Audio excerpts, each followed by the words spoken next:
आप सबको मेरा नमस्कार। मैं दिग्विजय कुमार, मेरी स्मार्ट कोचिंग क्लासेस पर आप सभी का एक बार पुनः स्वागत है। अगर आप मेरे चैनल में नए आए हों और फ्री में पढ़ना चाहते हो तो मेरे चैनल को जरूर सब्सक्राइब कीजिए ताकि मेरा डेली का न्यू वीडियो आपको देखने को मिलता रहे। तो चलिए क्लास स्टार्ट करते। आज जो हम लोग स्टडी करने वाले हैं वो है विलियन सॉल्यूशन।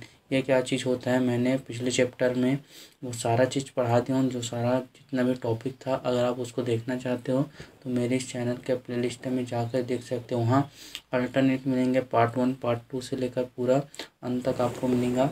अब आगे देखते हैं अगला जो चैप्टर है विलियन सॉल्यूशन। ये क्या होता है तो हम लोग देखते हैं। जब दो पदार्थों को आपस में मिक्स करते हैं तो एक समांगी मिश्रण प्राप्त होता है जिसे हम लोग विलियन कहते हैं। इसका सबसे अच्छा एग्जाम्पल है कि अगर हम लोग जल में शक्कर घोलते हैं तो क्या होता है, वो एक प्रकार के हम लोगों को मिश्रण प्राप्त होता है। इसी मिश्रण को हम लोग क्या बोलते हैं, विलियन बोलते हैं। अब विलियन को जो घटक आते हैं, घटक कितने प्रकार के होते हैं तो घटक 2 प्रकार के होते हैं। इसमें फर्स्ट जो आपका आता है वो आता है विलायक। विलायक क्या होता है, वह पदार्थ है जो विलेय के कण को अपने में वितरित कर देता है, उसे हम लोग विलायक कहते हैं। विलायक की मात्रा विलेय की मात्रा से अधिक होती है। हम लोग जैसे कि मैं एग्जांपल बताया था शक्कर और जल बताया था, तो जो जल जो होता है वो हमारे जो कण होते हैं जैसे शक्कर के कण, उसको अपने में क्या कर देता है, घोल देता है, जिसे हम लोग क्या बोलते हैं, जल को विलायक बोलते हैं। वही जो है जो अपने में घोल देता है उसी को हम लोग विलायक बोलते हैं। इसकी जो मात्रा होती है वो अधिक होती है और जल की मात्रा देखे हो, जाहिर सी बात है क्या होता है कि जो जल की मात्रा होती है वो अधिक होती है और शक्कर की मात्रा कम होती है। इसके बाद जो आपका आता है विलेय। विलेय क्या होगा, विलेय जस्ट अपोजिट होता है। ये क्या हो जाता है, वह पदार्थ जो विलायक में क्या हो जाता है, घुल जाता है, इसे हम लोग क्या बोलते हैं, विलेय।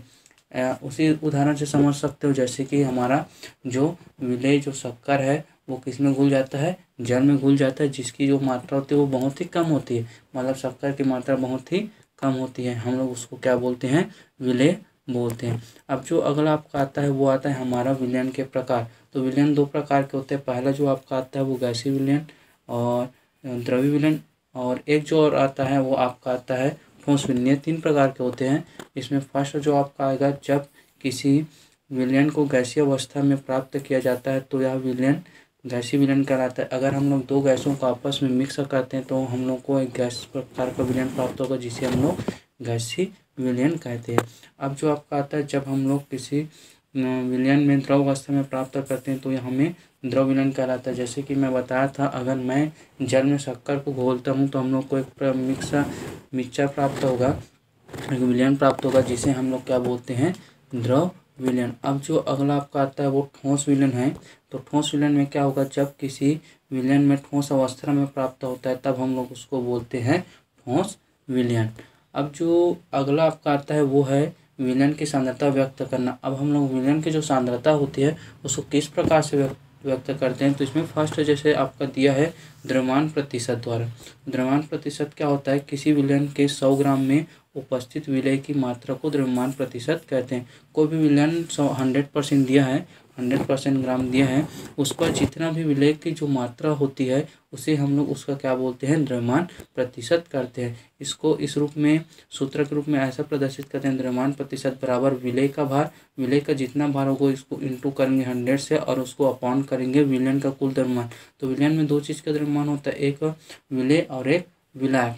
तो इससे हम लोग क्या करेंगे, उससे भाग देंगे तो ये हमारा ये चीज़ निकल के आ जाएगा। अब अगला जो आपका आता है वो है आयतन प्रतिशत। तो आयतन प्रतिशत क्या होता है कि किसी भी विलयन के 100 मिलीलीटर विलयन में घुले हुए विलेय की जो मात्रा होती है उस विलयन का आयतन प्रतिशत कहलाते हैं। हम लोग कोई 100 मिलीलीटर क्या लेते हैं, विलयन लेते हैं, जिसमें जितनी मात्रा में उसमें विलेय की मात्रा घुली होती है उसे विलयन का क्या बोलते हैं, आयतन प्रतिशत कहते हैं। जो आयतन जो प्रतिशत उस सूत्र होता है, आयतन प्रतिशत बराबर विलेय का आयतन इंटू 100 अपॉन होता है विलयन का कुल आयतन होगा।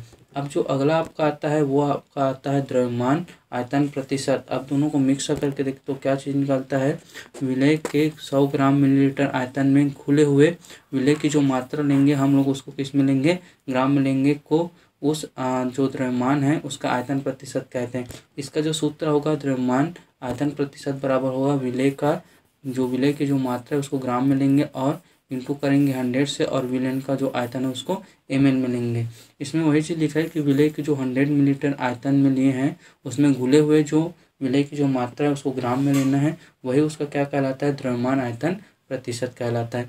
अगला जो आपका आता है मोलरता, मोलरता एग्जाम में आता है, तो इसमें मोलरता क्या चीज़ होगा कि 1 लीटर विलयन में घुले हुए विलय की मात्रा, कोई भी हम लोग 1 लीटर विलयन में 1 लीटर कोई भी विलयन लेते हैं, उस विलयन में जितनी मात्रा में क्या घुला होता है, उस विलय घुला होता है या फिर उसकी मोलों की संख्या होती है, उसी को हम लोग क्या बोलते हैं, उसकी मोलरता बोलते हैं। इसको हम लोग शो करते हैं कैपिटल M से। तो क्या हो जाएगा, विलय की मात्रा, विलय का भार होता है वो अपान होता है उसके अनुभार से। अब अगला जो आपका आता है मोलरता, मोलरता को हम लोग शो करते हैं स्मॉल m से। मोलरता क्या होता है, 1000 ग्राम विलायक में घुले हुए विलय की मात्रा को हम लोग क्या बोलते हैं, विलयन का मोलरता। अब हम लोग यहाँ पे लेंगे 1000 ग्राम विलायक को भी 1000, जैसे कि कोई जल हो गया 1000, उसमें जितनी मात्रा में, जैसे कि मैं शक्कर घोल रहा हूँ तो जितनी मात्रा में वो घुलेगा उसकी क्या कहलाएगा, मोलरता कहलाता है विलयन बनने के बाद। इसको स्मॉल m से शो करते हैं, बताया हूँ। अब इसके बाद जो आता है वो क्या चीज़ लिखा है कि विलय की मात्रा का भार अपॉन होता है विलय का अनुभार इंटू विलायक का भार, ये क्या होता है, उसकी मोलरता होती है। ये हमारा जो सूत्र है वो किसका सूत्र होता है, मोलरता का। अब जो अगला जो आपका आता है वो है नॉर्मलता। ये नॉर्मलता क्या चीज़ होती, नॉर्मलता क्या होता है, तो 1 लीटर विलयन में घुले हुए विलय के ग्राम तुल्यांकी की संख्या को विलयन की नॉर्मलता कहते हैं। जो 1 लीटर जो विलयन में जो घुले हुए विलय की ग्राम तुल्यांकी की जो संख्या होती है उसी को हम लोग क्या बोला जाता है, नॉर्मलता। हम लोग 1 लीटर विलयन में अगर विलय की जितनी ग्राम तुल्यांक मात्रा संख्या में को ही हम लोग उसका क्या बोलेंगे, विलयन की नॉर्मलता कहेंगे। अब जो नॉर्मलता होता है इसको कैपिटल N से शो करते हैं। उसके मतलब क्या होता है, विलय का भार इंटू 1000 अपॉन होकर विलय का तुल्यांकी भार इंटू विलयन का लीटर में आयतन।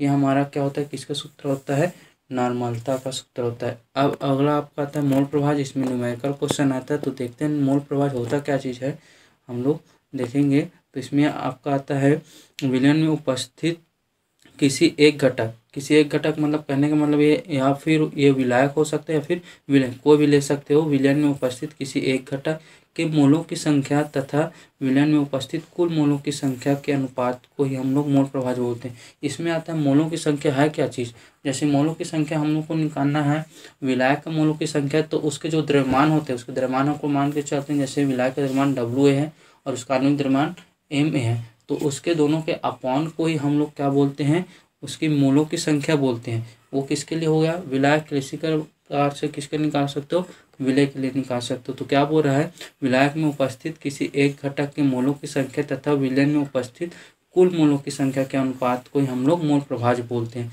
जैसे कि अलग अलग के लिए अलग प्रकार होगा। जैसे विलायक के लिए मोल प्रभाज क्या होगा, विलायक के मोलों की संख्या हो गया अपॉन क्या हो जाएगा, विलयन का कुल द्रव्यमान, मतलब विलयन में उपस्थित मोलों की संख्या।